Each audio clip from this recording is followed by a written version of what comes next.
Oh, should we talk about Ilhan Omar? Yeah, I was going to say, if you're concerned about, the prospect of politicians being spied on generally, what about mass incitement against one of them who's facing unprecedented death threats, most likely from entirely made up of people that watch your network? Here is, here's an image of the New York Post that really smears Ilhan Omar. I mean, this is, and what is it exactly? Like, some people did something. It was they're criticizing her for, That's what right? they're doing. And as she pointed out, by the way, she said that, in his iconic, like, call to arms, and it might be embarrassing, but, like, I think it was literally when George W. Bush went and did the bullhorn thing at Ground Zero, when he had like a 90% approval rating and was taking us into like global wars.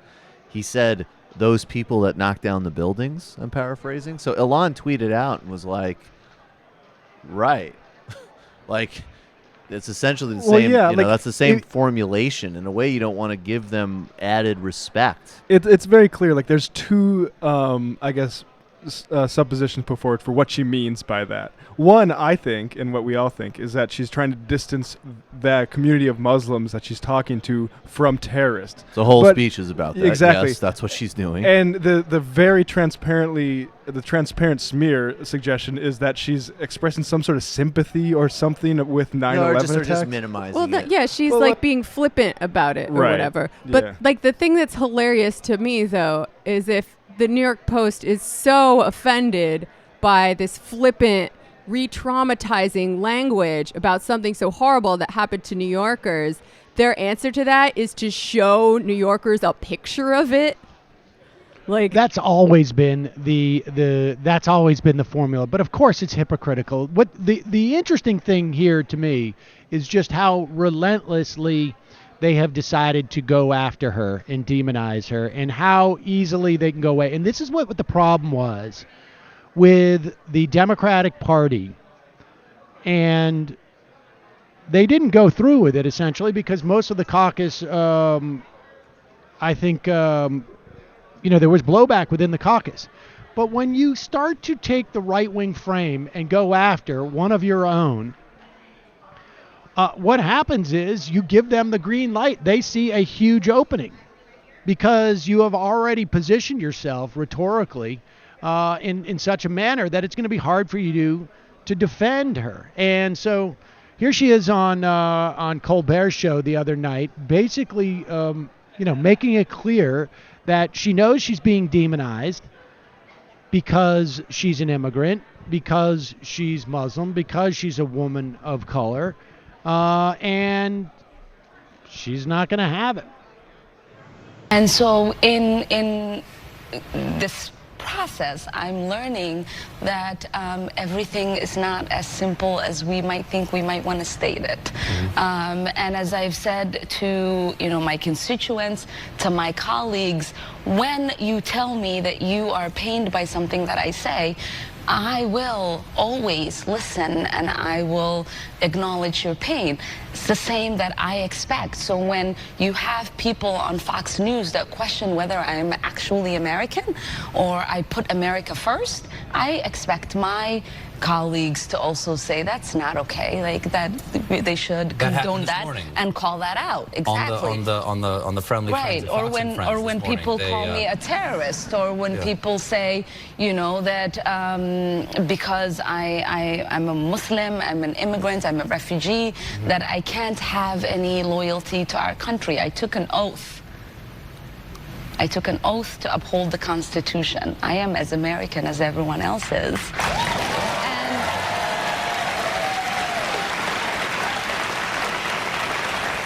And this kind of double standard really is quite, offensive, and is very much embedded in a lot of our culture these days, where you will have people come after minorities for things that they say they might have insinuated. Mm-hmm. But no one goes after people like the folks on Fox and Friends that actually say those words. It's not about insinuation, right? They actually said that I might not be an American, my loyalties might not be to this country.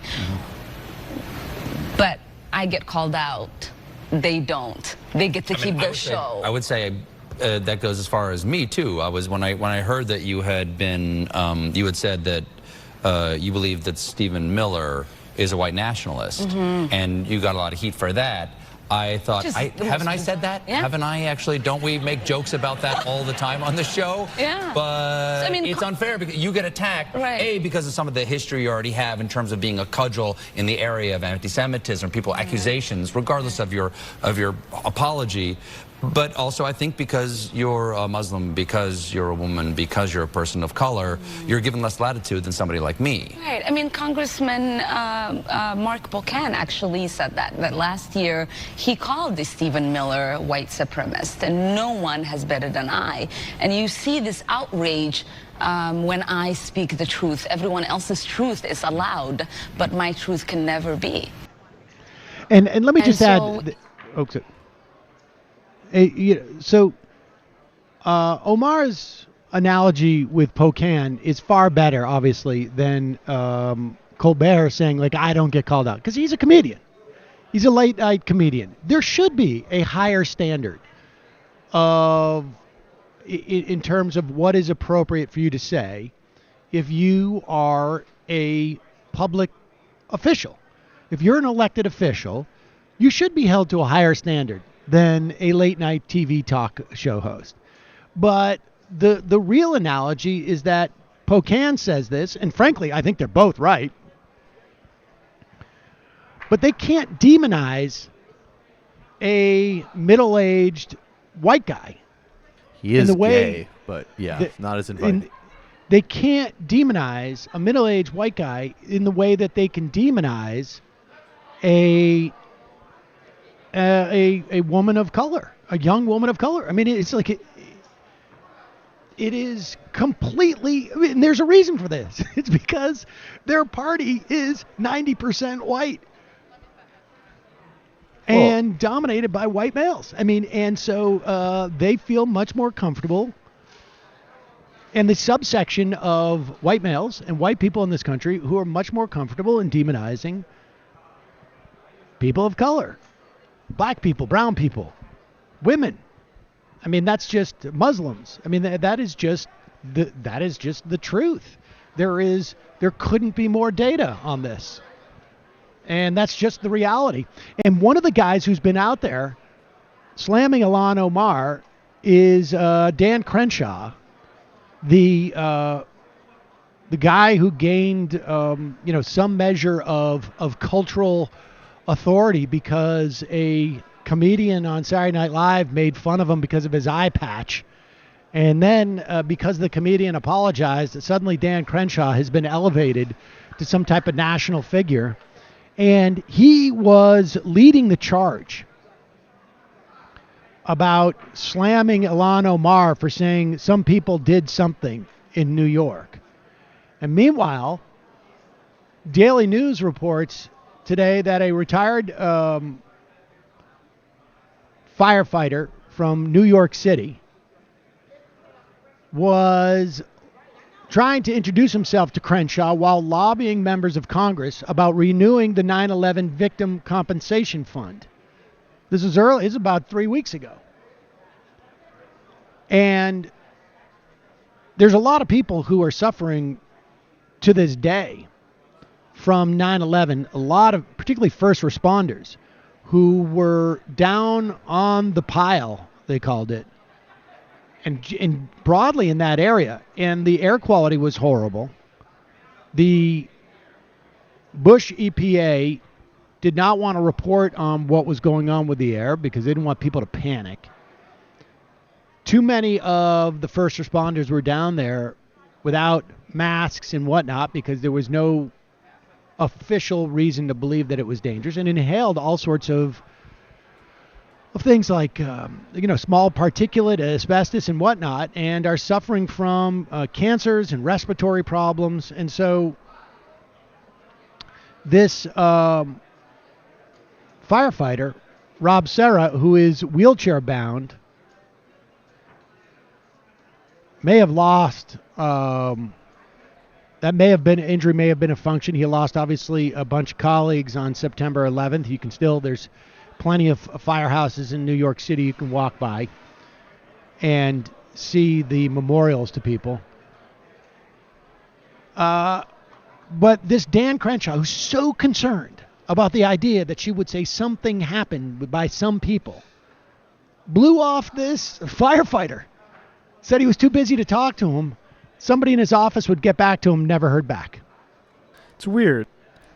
Dan Crenshaw also, if you search Dan Crenshaw Facebook administrator, administrated a Tea Party Facebook group that was really, really racist with like Corey Stewart and a few other like sort of Tea Party Republicans. And when asked about it, he's like, I don't even know how this is news. I barely went on that website. I'm sure he just liked it. He didn't really engage with it. But no, I mean, like all Republicans, Dan Crenshaw and many Democrats, you know, that he's more he's interested in a firefighter as a prop, not as a person that needs funding. He doesn't care. Of course. And this is what that kind of respectability politics and politeness policing always does, is it distracts from the real issue at hand and the thing that people were talking about in the first place.